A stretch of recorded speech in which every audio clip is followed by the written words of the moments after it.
Hello students. आज हम देख रहे हैं करंट इलेक्ट्रिसिटी का सेकंड पार्ट और इस टॉपिक में हम शुरुआत कर रहे हैं मोबिलिटी से, अर्थात गतिशीलता से। तो जब हम इलेक्ट्रॉन की मोबिलिटी या इलेक्ट्रॉन की गतिशीलता की बात करते हैं तो बेसिकली हम रेशियो की बात कर रहे हैं, एक अनुपात की बात कर रहे हैं। किसका अनुपात, किसका रेशियो? तो देखिए, पिछले पार्ट में अपन ने पढ़ा था ड्रिफ्ट वेलोसिटी, और जो कंडक्टर हमारे पास होगा उस पर जो हम इलेक्ट्रिक फील्ड अप्लाई करेंगे,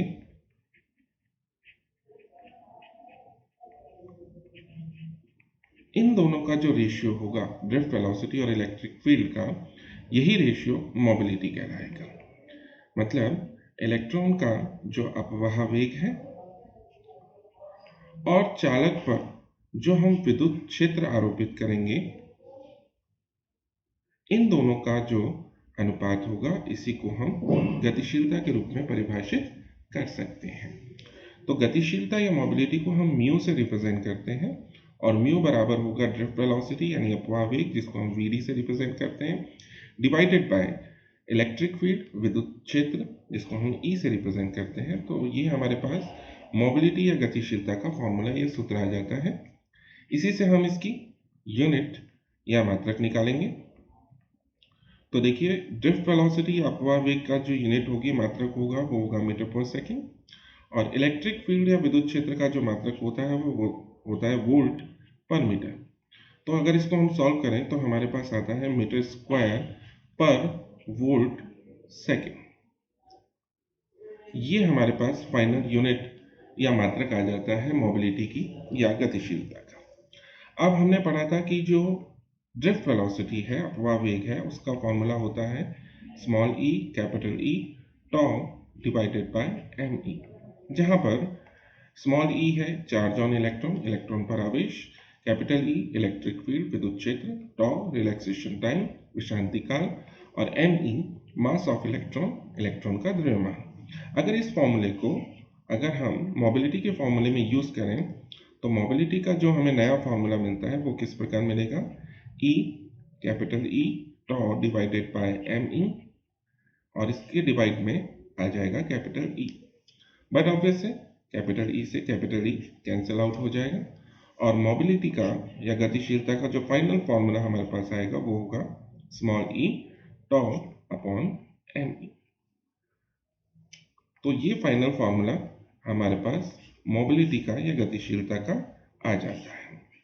अब इस फॉर्मूले को अगर हम ध्यान से देखें तो इंपॉर्टेंट बात यह है कि चार्ज ऑन इलेक्ट्रॉन, इलेक्ट्रॉन पर जो आवेश है, और मास ऑफ इलेक्ट्रॉन, इलेक्ट्रॉन का जो द्रव्यमान है, ये दोनों ही चीजें कांस्टेंट हैं। ये दोनों ही राशियां नियत हैं। तो इसका मतलब हम ये कंक्लूजन निकाल सकते हैं, हम ये निष्कर्ष निकाल सकते हैं कि मोबिलिटी ऑफ इलेक्ट्रॉन, इलेक्ट्रॉन का जो गतिशीलता है वो डायरेक्टली प्रोपोर्शनल है, समानुपाती है रिलैक्सेशन टाइम के, विश्रांति काल के। That means mu is directly proportional to tau, गतिशीलता समानुपाती है विश्रांति काल के लिए। ये हमारे लिए एक इंपॉर्टेंट पॉइंट इसमें से निकल के आता है। अब इससे आगे चलते हैं हम स्टूडेंट्स नेक्स्ट टॉपिक पर, और अब हम देख रहे हैं relation between current and drift velocity. तो अब हम जो टॉपिक देख रहे हैं उसमें हम देख रहे हैं विद्युत धारा तथा अपवाह वेग में संबंध।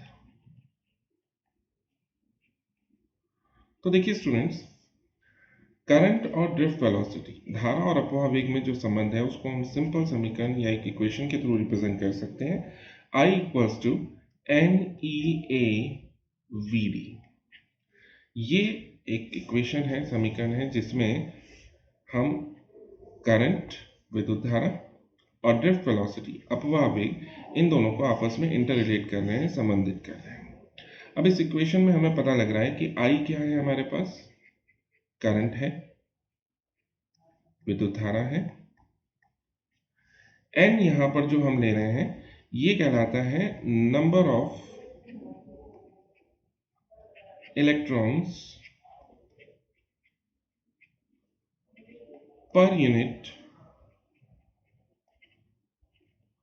वॉल्यूम, यानी इकाई आयतन में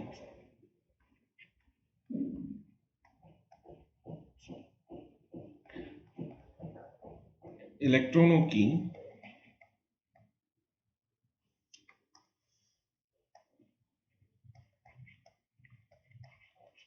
संख्या। ओके, E हमें पता है ये क्या होता है, चार्ज ऑफ इलेक्ट्रॉन, इलेक्ट्रॉन पर आवेश। अब इस समीकरण में जो कैपिटल A है ये है cross sectional area of conductor.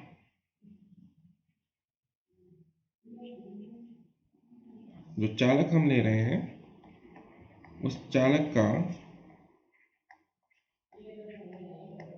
अनुप्रस्थ काट क्षेत्रफल, और VD जो है ये है हमारा ड्रिफ्ट वेलोसिटी, अपवाह वेग। ओके स्टूडेंट्स, अब जो इंपॉर्टेंट चीज समझने लायक है, इस ड्रिफ्ट वेलोसिटी के कई सारे फॉर्मूले संभव हैं, और वो फॉर्मूले किस प्रकार हैं, किस तरीके से हैं, उस चीज को हम समझते हैं। तो देखिए स्टूडेंट, अभी जो हमने समीकरण लिखी I is equals to NEA VD, इसी समीकरण को थोड़ा सा बदलते हैं और इसमें समीकरण से मैं ड्रिफ्ट वेलोसिटी या अपवाह वेग का फॉर्मूला बना देता हूं I अपॉन NEA। तो ड्रिफ्ट वेलोसिटी या अपवाह वेग का एक फॉर्मूला हमारे पास ये आ जाता है। अब इस फॉर्मूले को हम थोड़ा सा चेंज करते हैं। किस रूप में चेंज करते हैं, जैसा कि हम जानते हैं कि जो करंट डेंसिटी है, धारा घनत्व है, उसका फॉर्मूला होता है करंट पर यूनिट एरिया, धारा प्रति इकाई क्षेत्रफल। तो हम देख सकते हैं सूत्र में करंट भी आ रहा है, I भी आ रहा है, और उसके बटे में डिवाइड में A भी आ रहा है। तो I अपॉन A को हम करंट डेंसिटी या धारा घनत्व लिख सकते हैं। तो हमारे पास VD का एक फॉर्मूला और बन सकता है, जो कि बन सकता है J upon NE।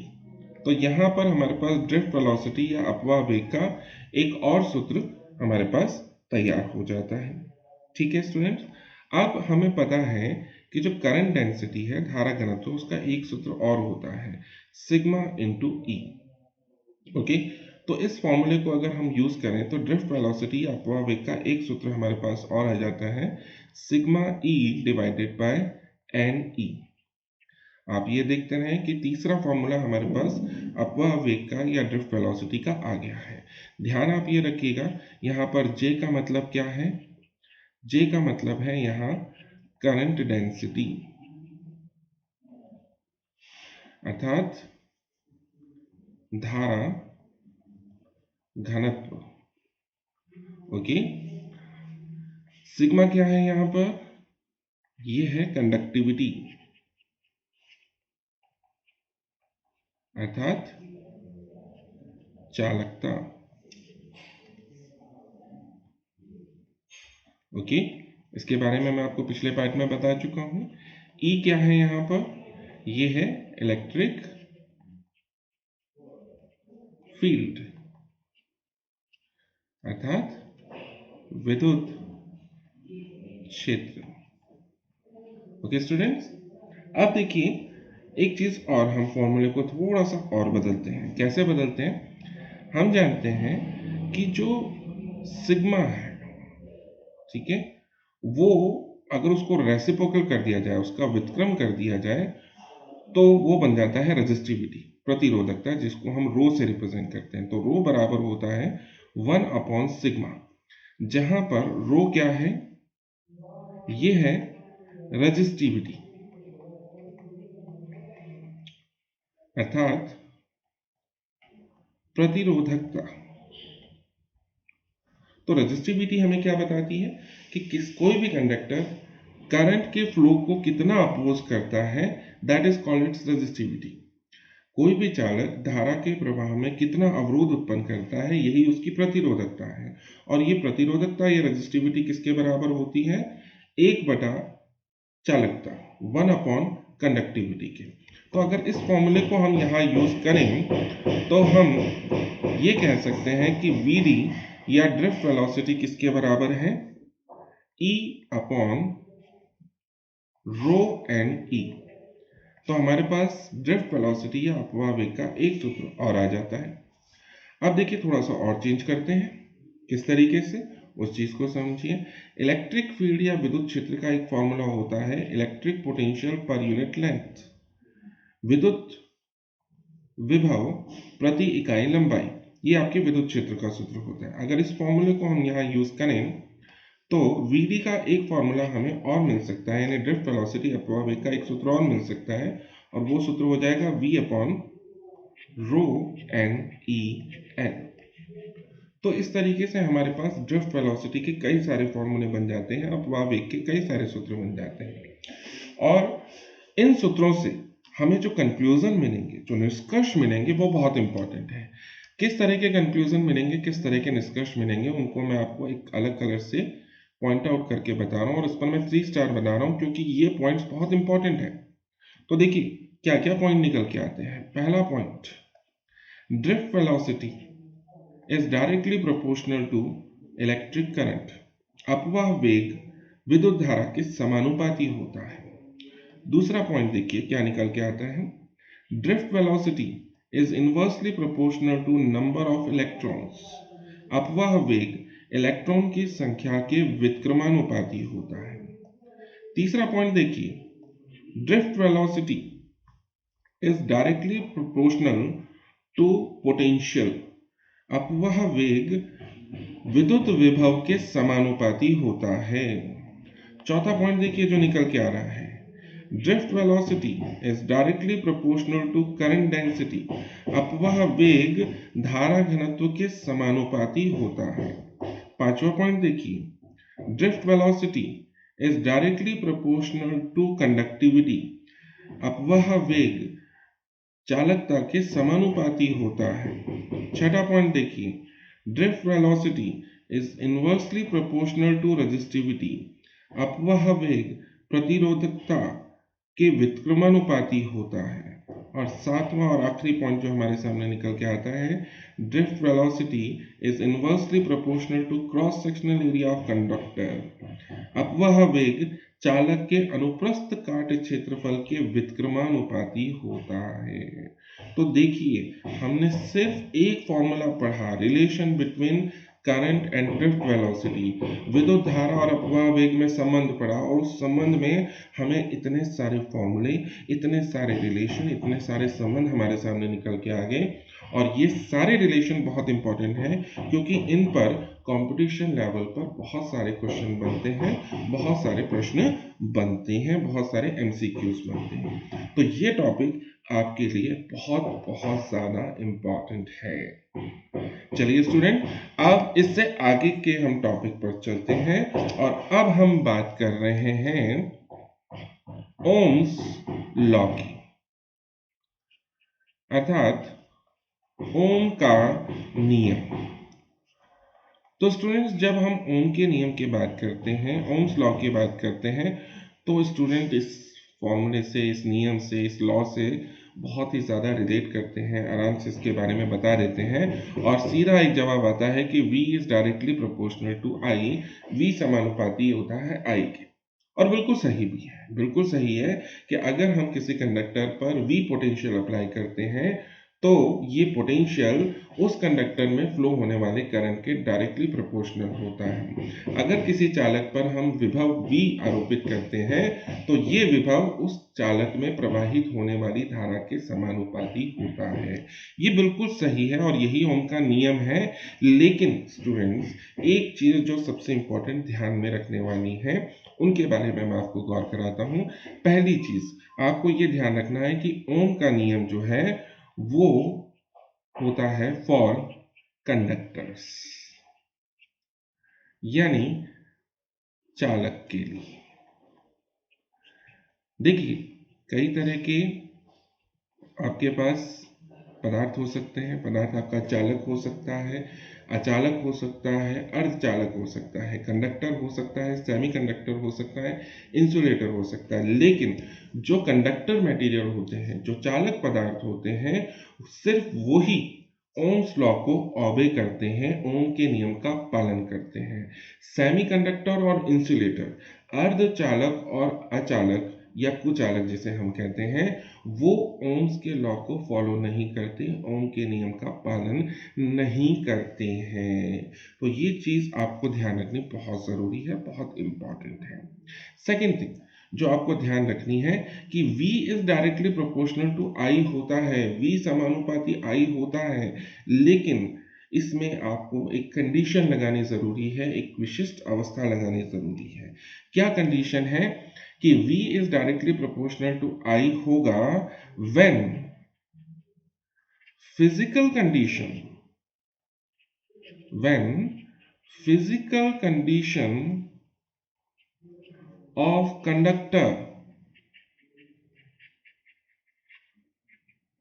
are constant। V समानुपाती I होगा, लेकिन कब? यदि चालक की भौतिक अवस्थाएं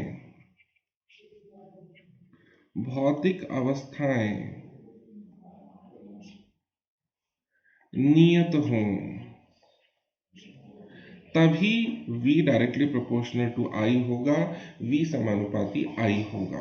अब एक बात के ये आती है कि यहाँ पर जो हम कह रहे हैं कि फिजिकल कंडीशन या भौतिक अवस्थाएं, तो ये फिजिकल कंडीशन या भौतिक अवस्थाएं है क्या? तो स्टूडेंट, हम बात कर रहे हैं कंडक्टर के टेम्परेचर की, तापमान की, उसकी शेप की, आकृति की, उसके मैकेनिकल स्ट्रेन की, यांत्रिक प्रतिबल की। तो ये सब कहलाती हैं कंडक्टर की फिजिकल कंडीशन, चालक की भौतिक अवस्थाएं। यानी जब हम ओम के नियम को चेक कर रहे हैं, उसका प्रैक्टिकल कर रहे हैं, उसको प्रायोगिक रूप से नाप रहे हैं, तब हमें ध्यान रखना है कि कंडक्टर का टेम्परेचर, तापमान, उसकी शेप, उसकी आकृति, उसका स्ट्रेन यानी उसके पर जो प्रतिबल लग रहा है, ये सब फिजिकल कंडीशन, ये सब भौतिक अवस्थाएं कांस्टेंट होनी चाहिए, नियत होनी चाहिए। और ये सब फिजिकल कंडीशन, ये सब भौतिक अवस्थाएं कांस्टेंट होंगी, नियत होंगी। उस स्थिति में ही, उस कंडीशन में ही V directly proportional to I होगा, V I के समानुपाती होगा। तो ये पॉइंट बहुत इंपॉर्टेंट है। चलिए इससे आगे हम चलते हैं। अब इस प्रोपोर्शनलिटी को, निशान को अगर हम हटा देते हैं, इक्वलिटी लगाते हैं, तो V इक्वल्स टू हम लिखते हैं RI, जहां पर R आपका as a proportionality constant use हो रहा है, समानुपाती नियतांक के रूप में इस्तेमाल हो रहा है। तो R इक्वल्स टू हमारे पास आ जाता है V अपॉन I। यहां पर आपका R क्या कहलाएगा? रेजिस्टेंस, प्रतिरोध। अब ये रेजिस्टेंस क्या है, प्रतिरोध क्या है? तो किसी भी कंडक्टर की करंट को अपोज करने की जो कैपेबिलिटी है, वो कहलाएगी उसकी रेजिस्टेंस। किसी भी चालक द्वारा धारा के विरोध करने की जो क्षमता है, वो कहलाएगी उसका प्रतिरोध। अब बट ऑब्वियस है कि जो रेजिस्टेंस है, उसका फॉर्मूला हमारे पास आ चुका है, सूत्र हमारे पास आ चुका है, V अपॉन I। अब अगर इसी सूत्र से हम इसकी यूनिट बनाएं, मात्रक बनाएं, तो देखिए इसका यूनिट या मात्रक हमारे पास क्या आएगा? वोल्टेज या विभव के लिए, पोटेंशियल के लिए जो यूनिट होती है, वो होती है वोल्ट। और करंट या धारा की जो यूनिट होती है वो होती है एम्पियर। तो वोल्ट पर एम्पियर, वोल्ट प्रति एम्पियर, ये आपकी यूनिट बन गई, मात्रक बन गया। या फिर हम इसके लिए एक और यूनिट यूज कर सकते हैं जिसको हम बोलते हैं ओम, और इसका सिंबल या प्रतीक क्या होता है, ये। तो हम इसकी यूनिट यूज करेंगे ओम, इसका मात्रक हम उपयोग में लेते हैं। ओके स्टूडेंट्स, अब देखिए, अगर हम इस समीकरण की तरफ ध्यान दें तो हम ये कह सकते हैं कि अगर हम चालक पर विभव बढ़ाएं तो प्रतिरोध बढ़ना चाहिए, पोटेंशियल इंक्रीज करें तो रेजिस्टेंस इंक्रीज होना चाहिए, करंट डिक्रीज करें, धारा को कम करें तो रेजिस्टेंस या प्रतिरोध बढ़ना चाहिए, इंक्रीज होना चाहिए। लेकिन ऐसा नहीं होता। ध्यान रखिएगा, रेजिस्टेंस, किसी भी कंडक्टर का रेजिस्टेंस, किसी भी चालक का प्रतिरोध पोटेंशियल और करंट पर डिपेंड नहीं करता है, विभव व धारा पर निर्भर नहीं करता है। ठीक है, तो बहुत इंपॉर्टेंट पॉइंट है, ध्यान रखिएगा। Resistance of conductor is not depend on potential applied and current। चालक का प्रतिरोध आरोपित विभव तथा धारा पर निर्भर नहीं करता। तो ये इंपॉर्टेंट पॉइंट हमने देख लिया। अब हमारे पास सामने एक सवाल उठता है कि चलिए साहब, प्रतिरोध जो है, रेजिस्टेंस जो है, वो V और I पर निर्भर नहीं करता, डिपेंड नहीं करता, तो डिपेंड किस पे करता है, निर्भर किस पे करता है? तो इसमें सबसे पहला पॉइंट हमारे पास आता है कि R is directly proportional to L। R समानुपाती होता है L के। L क्या है यहाँ पर? Length of conductor. L क्या है यहाँ पर? लेंथ ऑफ कंडक्टर, अर्थात चालक की लंबाई। जितना ज़्यादा लेंथ होगी कंडक्टर की, उतना ज़्यादा इसका रेजिस्टेंस होगा। चालक की लंबाई जितनी ज़्यादा होगी, प्रतिरोध उतना ही ज़्यादा होगा। सेकेंड पॉइंट हमारे पास ये आता है कि R is inversely proportional to A। A क्या है यहाँ पर? That is cross sectional area of conductor, अर्थात चालक का अनुप्रस्थ काट क्षेत्रफल। तो इसका मतलब R जो है, प्रतिरोध जो है किसी भी चालक का, किसी भी कंडक्टर का, वो दो चीज़ों पर निर्भर कर रहा है। एक कंडक्टर की लेंथ पर, चालक की लंबाई पर, और कंडक्टर के क्रॉस सेक्शनल एरिया पर, चालक के अनुप्रस्थ काट क्षेत्र पर। अब इन दोनों समीकरणों को हम कंबाइन कर देते हैं, साथ में ले लेते हैं, तो R is proportional to L upon A। और जब ये प्रोपोर्शनलिटी हटाते हैं, समानुपाती का निशान हटाते हैं, तो हम एक कांस्टेंट यूज करेंगे, एक नियतांक यूज करेंगे, जो कि हम यूज कर रहे हैं रो। यहाँ पर ये जो रो है, ये कहलाता है रेजिस्टिविटी। रो क्या है यहाँ पर? रेजिस्टिविटी, अर्थात प्रतिरोधकता। ओके, या फिर इसको बोलते हैं हम स्पेसिफिक रेजिस्टेंस। ध्यान रखिएगा, क्या कहते हैं हम इसको? स्पेसिफिक रेजिस्टेंस, अर्थात विशिष्ट प्रतिरोध, किसी भी नाम से जान सकते हैं। तो यहाँ पर प्रतिरोधकता या रेजिस्टिविटी से क्या मतलब है? तो देखिए स्टूडेंट, यूनिट लेंथ का अगर हम कंडक्टर लेते हैं तो उस यूनिट लेंथ के कंडक्टर का जो भी रेजिस्टेंस होगा वही इसकी रेजिस्टिविटी कहलाएगा। That means resistivity of any conductor is a resistance of unit length conductor. इकाई लंबाई के चालक का प्रतिरोध ही उसकी प्रतिरोधकता कहलाता है। ओके स्टूडेंट, तो रेजिस्टिविटी का अगर हम फॉर्मूला यहाँ से बनाएं, प्रतिरोधकता का सूत्र हम यहाँ से बनाएं, तो वो हमारे पास आ जाएगा RA/L। ये हमारे पास रेजिस्टिविटी या प्रतिरोधकता का सूत्र आ जाता है और इसी सूत्र से हम रेजिस्टिविटी की यूनिट या प्रतिरोधकता का मात्रक भी ज्ञात कर सकते हैं। कैसे निकाल सकते हैं? देखिए, सबसे पहले आ रहा है R, तो R है रेजिस्टेंस, प्रतिरोध, जिसकी यूनिट या मात्रक होता है ओम। उसके बाद आ रहा है हमारे पास A, जो कि है एरिया, क्षेत्रफल, तो इसका मात्रक हो गया मीटर स्क्वायर। बटे में आ रहा है लेंथ, लंबाई, और उसका मात्रक या लेंथ यूनिट क्या हो गई? M। तो एक M से M कट जाएगा और फाइनली हमारे पास जो यूनिट बनेगी वो बनेगी ओम मीटर। तो ये ओम मीटर जो है that is the unit of resistivity. Ohm metre क्या है? यही प्रतिरोधकता का मात्रक है।